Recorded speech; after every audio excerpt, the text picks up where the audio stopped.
Hey everyone, and welcome back to another video. They did it. They actually did it. Pokemon Company actually ported 2 mainline entries of their beloved franchise on the Nintendo Switch 2. That's right, Pokemon FireRed and LeafGreen are coming to the Nintendo Switch. And it's not going to be on the NSO, instead they're going to be sold on the eShop separately. And this has been blowing up online, so let's talk about it. Now, we've had rumors that these games were going to come out for about a month or so, but that doesn't make this news any less surprising. We've had these rumors like this before, and they just didn't pan out. So to have Pokemon Company actually release these games again is kind of exciting. Now, as exciting as this news is, there's also a lot of pushback, especially when it comes to the price. Now, the 2 games are of course sold separately for $20 each. And while I think that's a little too much, I don't think that's a terrible price.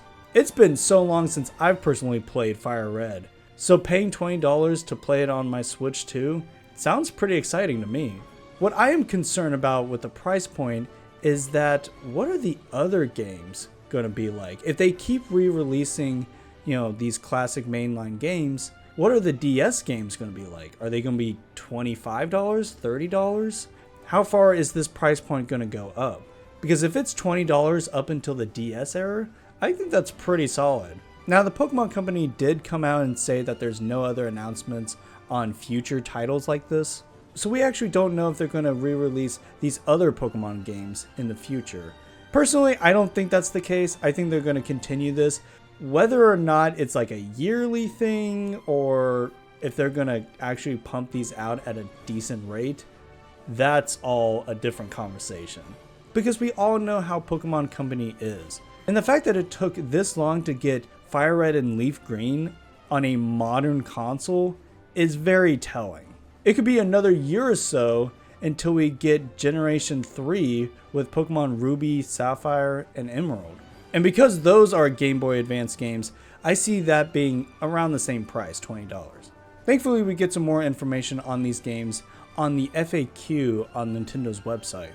So you will be able to use the game's original connectivity features, like being able to connect via local wireless connection.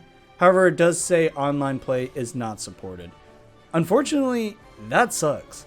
That's probably the most disappointing news out of this whole roundup, because it's exciting to get these games again. I loved my copy of FireRed. That's how I experienced Gen 1 and actually got to play through the whole game. And honestly, it's the best versions of the Kanto region, in my opinion.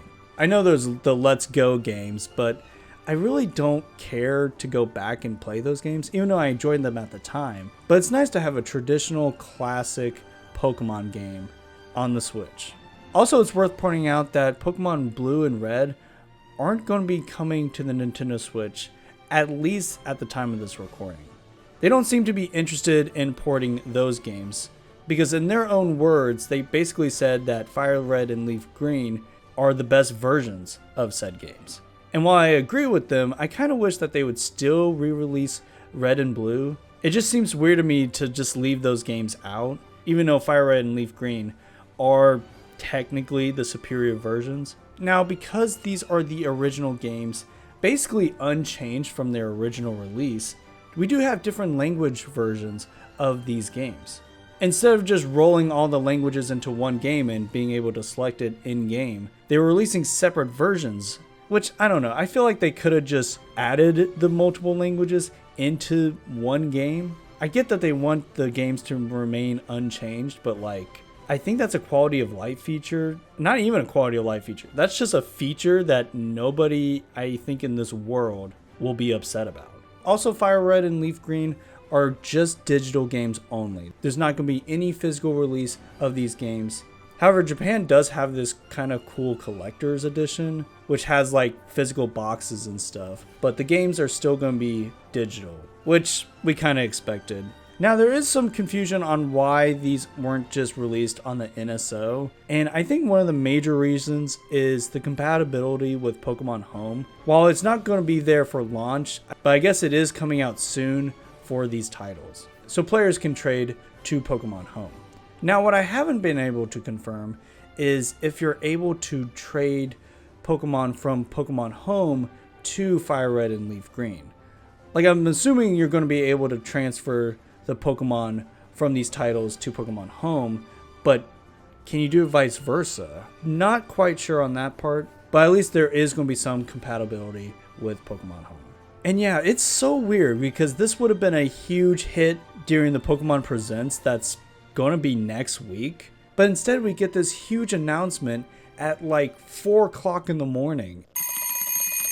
Oh boy, 3 a.m. It's crazy that this just appeared out of nowhere on X and everyone is talking about it. I really hope that this means that they're going to start releasing these classic mainline games on the Nintendo Switch. I really hope that this is just the starting line for them to start re-releasing these games, because I would love to pick up every version that I used to play when I was a kid up until the modern era. And what excites me the most is the idea that we could be getting Heart Gold and Soul Silver, because those are the Pokemon games I didn't pick up. I skipped out on those, and now it costs a fortune to buy those. I really want to play these games in an official capacity. So I really hope that this does mean something, and I hope it's not just like a one-off kind of thing. So yeah, while people are disappointed that it's not on the NSO, I'm glad that you're able to buy it separately on eShop. I think that's probably the better move in my opinion. So you don't need to be tied to a subscription and you can just get it right there and kind of sort of own it. But $20 does seem like a little bit much, but I'm okay with it, honestly. I'm just going to get the one game. I'm not going to get both versions of the game. I know this is kind of a hot topic, but let me know your thoughts down in the comments below, whether you're all excited about these re-releases or you're not so excited. If you haven't already, go ahead and hit that like button and subscribe for more content like this. Thank you all for watching, and I'll see you all next time. God bless.